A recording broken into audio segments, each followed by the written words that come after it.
Hi, welcome to an introductory game of Vanaheim. While Vanaheim can be played more than one player, today we're just going to do a single player game to show you the basics. We're starting with a level 1 warrior, and we have equipped a club as per character creation.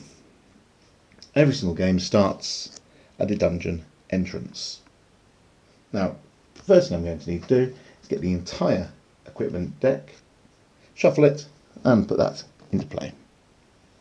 The next thing I'm going to have to do is take the treasure deck and instead of shuffling it, just pull out all the level 1 cards. You can tell the level because it's got the large number in the corner, like everything. Once you've got all those level 1 cards, give those cards a shuffle and put those into play near the item deck. Finally, as a first level exploration mission, we're just going to take the map deck. We're going to take 12 cards, 1, 2, 3, 4, 5, 6, 7, 8, 9, 10, 11, 12. From the shuffle deck, we're going to add the stairs card, shuffle that in, and put those into play as well. Might be really very useful just to go to the monsters deck as well, and looking through the encounter table you're going to use, just pull out the actual monsters that you'll be using. You can use either the encounter table from the book or from our website. There we are. Put those to one side for the moment. Now we always start at the entrance to the dungeon. We always choose our direction first, but there's only one way to go, further into the dungeon. So the process is very simple. We draw a card, and we play it. The cards must go the same way up, but they can be turned 180 degrees. Now, this skull with a -1 tells me to roll a dice and take 1 away from it. 2. Take 1, it's down to 1. According to our encounter table, a 1 is no encounter. We've come across nothing there. So I've now got the choice. I can go this way or this way. And you always make the decision before you draw the card. So I'm going to keep going straight on. A dead end. But there is some treasure here, marked by this item here. So take one of the treasure cards with the same mark on it. Remember, these are only level 1. Fresh meat. Maybe I went fishing in that small pool. Maybe there was a campfire burning. But either way, I've got that, and there's my first bit of treasure.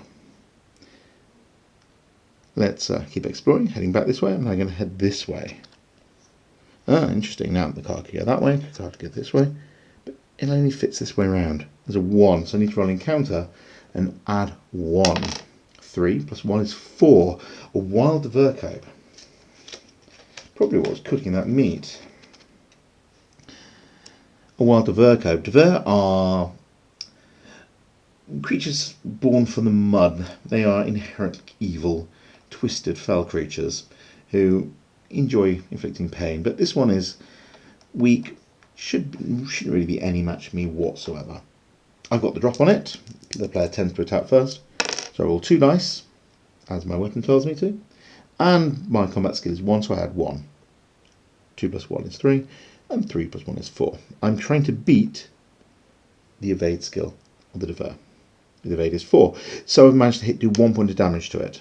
It's got 1 health, so it means that once it's wounded, the card is flipped over. Flee. When this card is flipped this face up, but not killed outright, put this monster to one side. Add the wounded Dver to the fight the next time encounter dice are rolled. So this Dver has fled from me. Curses. I'll put him to one side, and we'll carry on exploring.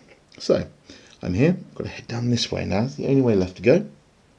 Now, I can't place this card. I mean, we've got to have them the same way up, so it can't go side on. So this goes into my face-up encounter deck. I'll just move some cards to make myself some more space. I seem to be going deeper underground, back the way I came. So draw a new card. Now this card can't go this way because there's no connection here. So I've got to put this card around in this direction. So it says there are some icons about ranged weapons. Don't need to worry about those, but it does say make a normal encounter roll. 4. Another wild Dverkobe. And it also says that first wild Dverkobe has come back as well. Now, while weak on their own, I could be struggling a little bit now. Well, these Dver are a little bit stronger once they're enraged. He's got a bonus to hit, so he's going to be my target. Again, attacking first. Oh, that's a terrible roll. It's absolutely appalling. Completely missed him as you jumped out of the shadows at me. There's now going to be their return attacks. There's only me that they can attack. So let's see what happens. The wounded Dver is going to roll 2 dice and add 1. Oh my word, that's not good news for me. They're trying to beat my evade of 4, so 2 hits. I'm going to take 2 health off 7, now down to 5 health. The second Dver is also going to attack, but he doesn't get the +1. Phew, luckily about that, he misses entirely. So it's my turn again. I've got a few options. I could try to run away, but these are Dver. I should be able to take them out. I'm going to go for the wounded one again. Just about. That's now a 4 and that's a 5. That's easy enough to kill him. And he's going to drop treasure, but I'm not really in position to do anything about that treasure right now. So that Dver's going to attack me back now. Tend to take it in turns. There are abilities to get more than one attack around, but at the moment at level 1, I don't have those. His attack back was appalling. I'm going to attack him. 5 and a 4, added 1 to both, that's 2 hits. So the card says flip once wounded, but carry the excess damage over. So in other words, 1 point of damage carries on to this side, and then the next point of damage immediately defeats it. When it's got the fleet rule, it does say when this card is flipped this face up, but not killed outright. So he's been killed outright. Well, the good news is they've got quite a bit of treasure between them. So I'm going to choose an item. Pick an item. Crossbow, brilliant piece of equipment, absolutely amazing. Problem is, I'm level 1, it's level 4, so I'm afraid that's going to be discarded. You can only carry and pick up items that are your level or below. And the second one, shield, again, brilliant piece of equipment, but not my level. Now, no fear. When you find an item, and for any reason you can't pick it up because you're not the right level, you instead choose a piece of, you instead pick a treasure card. So I've got a pouch of copper coins, and we've also found a copper cup. So these 2 are discarded. The deck will be shuffled later.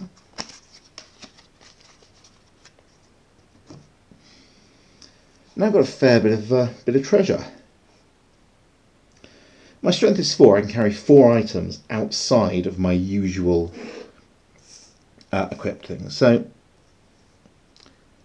the club doesn't count as one of the items I'm carrying, it's just these 3. But I've noticed it says here the patch of copper coins can be hung on my belt. So I'm now only carrying 2 things, and I made quite a good haul so far. A little bit injured, but you know what? I'm going to risk it, keep going. So, currently here, I'm going to see if I can head this way. And what I'm going to do is actually just use this card here. You can use any card from your face-up map deck whenever you wish. Still need an encounter roll with a +0. 5. Oh, Dust Snake. Now, this was one of the 2 things I wasn't looking forward to. A Dust Snake.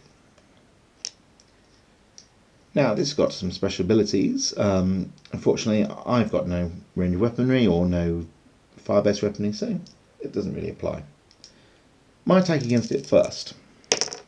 Splendid, brilliant. With my +1, that's a 4 and a 7, which is easy enough to take on its evade of 4. However, it's got armour. It rolls 1 dice, needs a 6. Phew, it's not actually... Its thick scales do not turn aside my weapon. I've done 2 damage to it, and on this side it's got indeed 2 damage, 2 health. So, I turn it over. Its counterattack is going to roll 2 dice, and it does critical damage. That means if on a 6, it's going to do an extra point of damage. Phew, no critical, but 4, no modifier.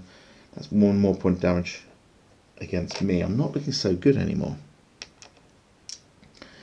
So I'm going to carry on attacking. 2 dice +1. Oh no! Still writhing below my my lunge, and it's probably now going to get its revenge on me. Oh my word, this is not good at all. So that 6 means it does double damage. So I'm now down to 2 health. It's not looking very good at all. It's got 1 health, I've got 2 health, and I can either try to run away or attack. Attack, that's enough to kill it outright, and apparently I found a little bit of treasure.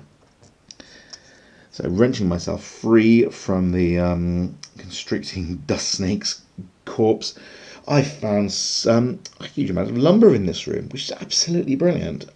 It's worth a lot of money. It cannot be carried in my inventory, which means I can't put it to one side of one of these spare cards. I must carry it on my back. So I'm going to line that up with my backpack location, and then I think I'm going to leave the dungeon. To do that, we just make sure we've got a clear route back to the entrance card, and then we pack everything away. Hello and welcome back to Vanaheim. We've left our dungeon and returned to our small town that we live in. Currently we've only got access to the tavern, which allows us to replenish health, and after those fights with the dust snake and the Dverkobe, we really need to restore some health. So we can restore 4 health to go just by spending 1 coin, and as I started with 1 coin, I can use that to restore 4 health. Puts me back up, not quite top health, but close. And now I've got a bunch of things to sell, and this is great. I've got timber for 2 coins, I've got a pouch of copper coins for another coin, my copper cup, and my fresh meat. That's a grand total of 5 coins. So, pretty well off at the moment. Now, one thing you can do with your town is expand it. So you've got these various town cards to upgrade your town. Probably the most important one is going to be the notice board. It only costs 1 coin, so I'm going to buy that immediately. And now I've got access to quests. So what I do now is each of these town cards, one of these buildings have got an icon on. And the notice board tells me to go to the mission deck and pull out all the mission cards with that icon on. Superb. And to look through for any more. Nope, that's it. The tavern does not have any of these cards. There's my 3 cards. And when you leave a dungeon, draw in the quest cards. You have the number of face-up quest cards equal to your level. So, here we go. Trapper, furs and fresh meat each sell for 2 coins. There's different quest cards that give you objectives to go and kill certain enemies, that give you bonuses to kill enemies, that allow you to heal, or even sort of get into pub brawls and gamble in the town as well, if that's your sort of thing. As you expand the game, you can level up, find more treasure, find better equipment, find armour, progress your character, play with your friends, and end up with quite substantial towns with a whole range of different abilities, such as the ability to buy and sell equipment.